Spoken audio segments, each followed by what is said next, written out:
नमस्कार, DBN TV की बड़ी खबरों में आपका स्वागत है। मैं हूं आपके साथ नेहा। आज इस बुलेटिन में बात होगी अमेरिका में हमले की, पाकिस्तानी साजिश की, ट्रंप और मस्क की लड़ाई में आए नए ट्विस्ट की। जानेंगे हर जिले में कैंप लगाकर पैसे बांटने का वित्त मंत्री सीतारमण ने क्यों दिया है आदेश। देखेंगे किन पर छापेमारी से अमेरिका में मचा है बवाल, और बुलेटिन के आखिर में देखेंगे ऑपरेशन सिंदूर के हमलों के बाद पाकिस्तान का कवर अप ऑपरेशन। लेकिन इन सभी खबरों से पहले एक नजर आज की कुछ हेडलाइंस पर।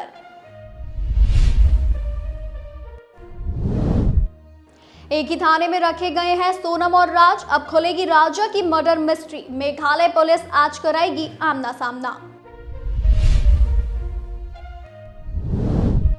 लालू यादव का आज 78वां जन्मदिन, आरजेडी चीफ ने काटा 78 किलो का लड्डू। राबड़ी आवास पर दिखा जश्न का माहौल। हरियाणा में बीजेपी नेता राम विनिवास सुरजाखेड़ा को ईडी ने किया गिरफ्तार। 72 करोड़ के वैट घोटाले का है आरोप। गोंडा बीजेपी अध्यक्ष अमर किशोर कश्यप पर एक्शन, पार्टी से निकाले गए। महिला संघ वीडियो हुआ था वायरल। हाईवे पर दूल्हा दुल्हन की कार का हुआ एक्सीडेंट, जीप से हुई टक्कर में चली गई जान। राजस्थान में हुआ हादसा।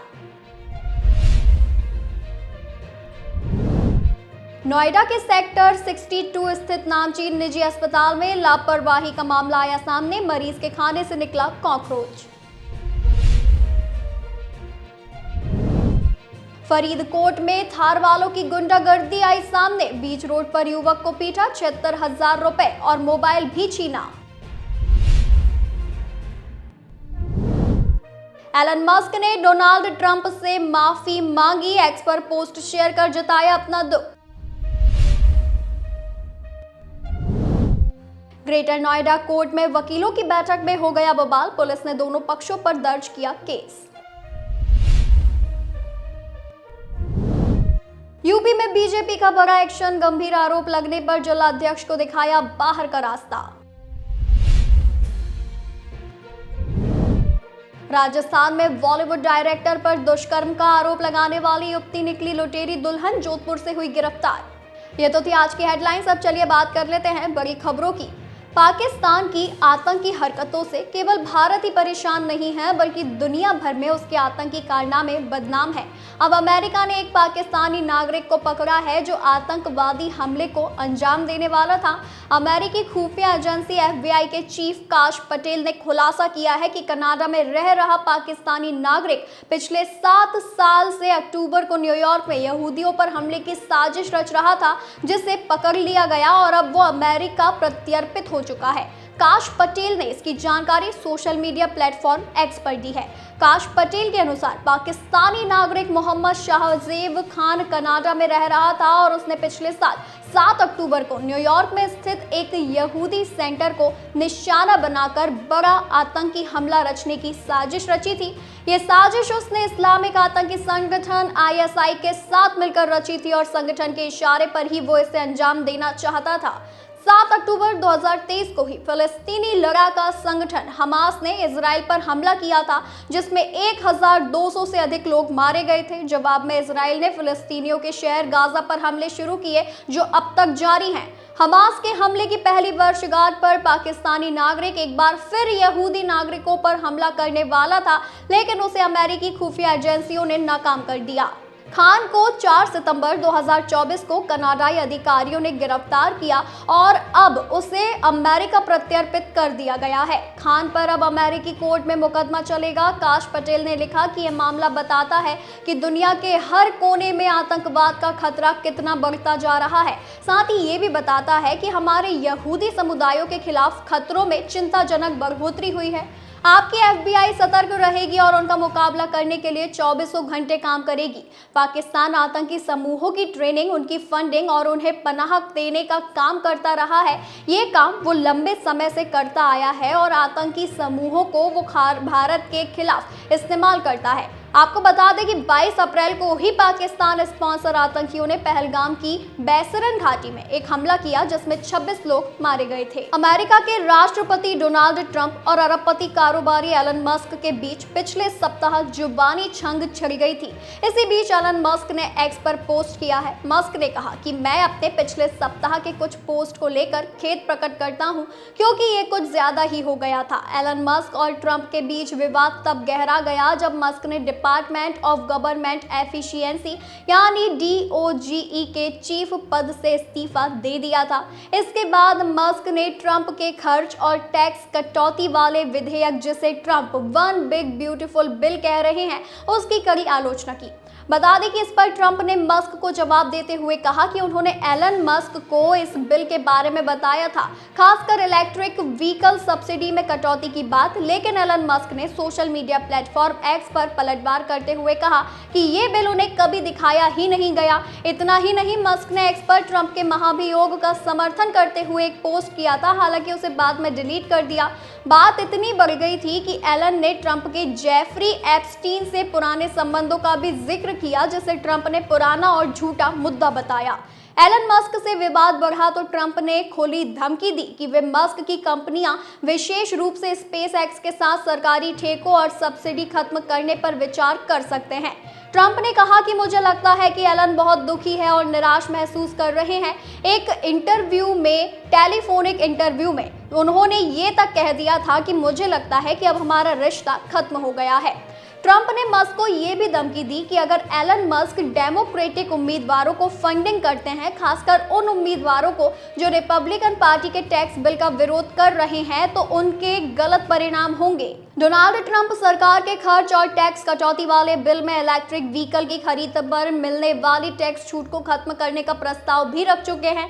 अमेरिका की पिछली बाइडेन सरकार नई EV खरीदने पर $7,500 की टैक्स छूट देती थी। ट्रंप इसे खत्म करने जा रहे हैं। इस बिल में प्रावधान है कि जो कंपनियां साल 2009 से 2025 के बीच 2 लाख EV बेच चुकी है उन्हें छूट नहीं मिलेगी। ये सीधे तौर पर एलन मस्क की टेस्ला के लिए झटका है। बैंकों और इंश्योरेंस कंपनियों में बिना क्लेम वाला पैसा लगातार बढ़ता जा रहा है।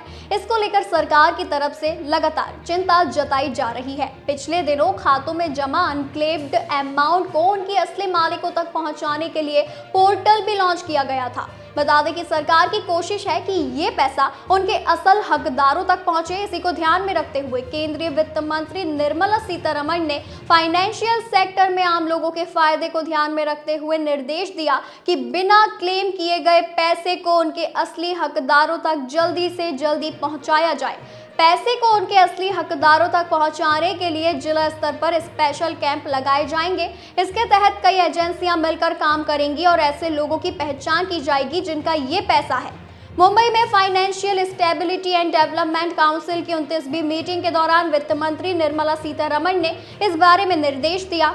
इस दौरान reserve bank of India, SEBI, ईडा, PFRDA जैसे अहम फाइनेंशियल रेगुलेटर और वित्त मंत्रालय के सीनियर अधिकारी शामिल हुए। बैठक में फाइनेंशियल सेक्टर की चुनौतियों और पॉलिसी पर चर्चा हुई। मीटिंग के दौरान बिना क्लेम वाले पैसों पर ध्यान दिया गया। ये पैसा inoperative bank account, unclaimed insurance policy और डोरमेट सिक्योरिटी होल्डिंग्स में फंसा हुआ है। जागरूकता के अभाव और प्रोसेस में देरी के कारण यह पैसा उनके असल हकदारों तक नहीं पहुंच पा रहा है। वित्त मंत्री निर्मला ने निर्देश दिया है कि पैसे को जल्दी और आसानी से लौटाने का एक सिस्टम होना चाहिए। इसके लिए सीतारमण ने नो योर कस्टमर यानी KYC प्रोसेस को आसान और डिजिटली बनाने के लिए कहा। बता दें, उन्होंने कहा कि इसे ऐसा बनाएं जिससे लोगों और कारोबारियों को परेशानी ना हो। उन्होंने फाइनेंशियल सेक्टर में बेहतर एक्सपीरियंस के लिए एक्टिवली काम करने के लिए कहा।